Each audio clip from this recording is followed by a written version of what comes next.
అస్సలు దసరా అంటే ఏమిటి? దసరా ప్రాముఖ్యత తెలుసుకుందాం. దసరా కథ. చాలా కాలం క్రితం దేవతలకు, రాక్షసులకు మధ్య యుద్ధం జరుగుతూనే ఉండేది. ఆ సమయంలో మహిషాసురుడు అనే మహారాక్షసుడు పుట్టాడు. ఇతను పగలు మహిషం, ఎద్దు రూపంలో, రాత్రి మానవ రూపంలో ఉండేవాడు. తపస్సు చేసి బ్రహ్మదేవుని ప్రసన్నం చేసుకున్నాడు. నన్ను ఏ దేవుడుగానీ, అసురుడుగానీ చంపలేడు అని వరం కోరుకున్నాడు. బ్రహ్మదేవుడు వరమిచ్చాడు. ఆ వరం వల్ల మహిషాసురుడు అహంకారంతో పెరిగిపోయాడు. తరువాత దేవతల మీద దాడి చేశాడు. ఇంద్రుడు, కుబేరుడు, వరుణుడు, యముడు ఈ సమస్త దేవతల రాజ్యాలను ఆక్రమించాడు. చివరికి ఇంద్రలోకాన్ని కూడా స్వాధీనం చేసుకున్నాడు. అప్పుడు అన్ని దేవతలు కలిసి విష్ణుమూర్తి, మహాదేవుడు, బ్రహ్మదేవుని దగ్గరికి వెళ్లి ఆర్తితో ప్రార్థించారు.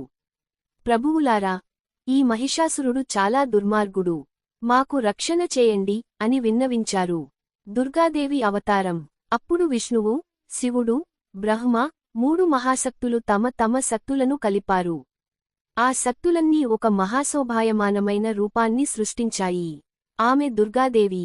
శివుడి నుండి త్రిశూలం, విష్ణువు నుండి చక్రం, వాయుదేవుని నుండి విల్లు, అగ్నిదేవుని నుండి శక్తి ఆయుధం, ఇంద్రుడు ఇచ్చిన వజ్రాయుధం, వాహనంగా సింహం, ఇవి అన్నీ దుర్గాదేవికి లభించాయి.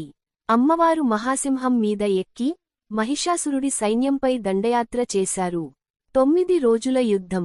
మహిషాసురుడు తన సైన్యాన్ని మొత్తం దుర్గమ్మపై దాడి చేయమని పంపాడు. మొదటి రోజు చిహ్నాసురుడు, రెండో రోజు చాండముండులు, మూడవ రోజు రక్తబీజుడు. అతని రక్తం భూమిపై పడితే కొత్త రాక్షసుడు పుడతాడు. ఇలా అనేక అసురులు అమ్మవారితో యుద్ధం చేశారు. దుర్గమ్మ ఒక్కో రోజు ఒక్కో రాక్షసుణ్ణి సంహరించింది. రక్తబీజుని రక్తం నేలపై పడకుండా అమ్మవారు కాళీ రూపం తీసుకొని నాలుకతో రక్తం పీల్చేసింది. చివరికి 9దో రోజు మహిషాసురుడు స్వయంగా రంగప్రవేశం చేశాడు. ఒకప్పుడు ఎద్దు రూపంలో, మరొకప్పుడు సింహం, కుదిరితే ఏనుగు, అలా రూపాలు మార్చుకుంటూ పోరాడాడు. అయినా అమ్మవారు త్రిశూలం పొడిచి అతన్ని సంహరించారు. విజయదశమి. మహిషాసురుడు చనిపోయిన రోజే ఆశ్వయుజ శుద్ధ దశమి. ఆ రోజు నుండి అదే విజయదశమి లేదా దసరాగా పిలవబడింది. రామాయణ సంబంధం. మరోవైపు, రామాయణంలో కూడా ఈ రోజుకు ప్రత్యేకత ఉంది. రాముడు సీతను వెతికే క్రమంలో లంకపై దండయాత్ర చేశాడు. వానరసేనతో కలిసి రావణునితో 9 రోజుల యుద్ధం చేశాడు. 10వ రోజున రావణుని సంహరించాడు. అందుకే ఉత్తర భారతదేశంలో రామలీల నాటకాలు వేసి, రావణుడి ప్రతిమను దహనం చేస్తారు. దసరా ప్రాముఖ్యత.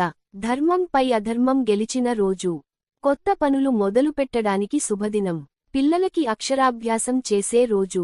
పుస్తకాలు, ఆయుధాలు, వాహనాలు ఇవన్నీ పూజ చేసే రోజు. విజయానికి సంకేతం కాబట్టి దీన్ని విజయదశమి అంటారు. ముందుగా దుర్గమ్మ అంటే ఇష్టం ఉన్నవారు నా ఛానల్ని సబ్స్క్రైబ్ చేయండి. మీకు అంత మంచి జరుగుతుంది.